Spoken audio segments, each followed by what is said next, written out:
Goeiedag uit 'n koue en 'n nat Weskaap. Ons land staan op die voorrand van reuse veranderinge. Dit is moontlik veranderinge ten goeie.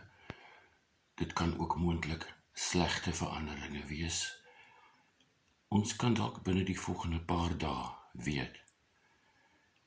Ek het gedink dis 'n goeie tyd om nou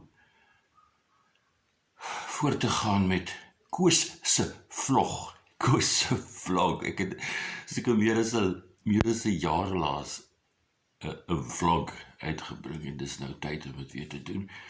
Ek gaan julle kortliks vertel waarmee ek besig was die afgelope week of 2, wat ons vooruitsigte is en dan 'n boodskapie van hoop, want dis al wat ons nog het, hoop. Ons het hoop, geloof en liefde en hoop is beteken, dink ek is al wat ons oor het.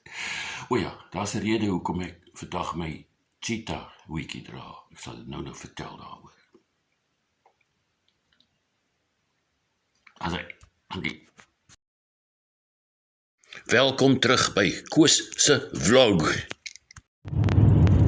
Ek het verlede weekie voorreg gehad om 'n deel van die land te leer ken, wat ek voorheen nie geken het nie, die Oos-Vrystaat. Wat 'n wonderlike plek.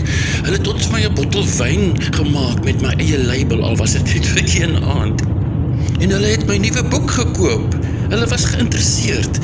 Wel, dan, mense van Roosendaal, dankie vir die gasvryheid. En natuurlik was dit verkiesingstyd. En kan jy dit glo? Die ANC het verloor. Nou moet hulle koalisies vorm, maar met wie? Die blou span of die rooi span? Wat se span?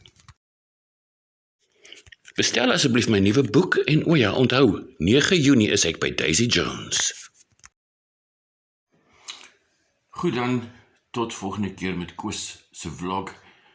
Hou die blinkkant bo.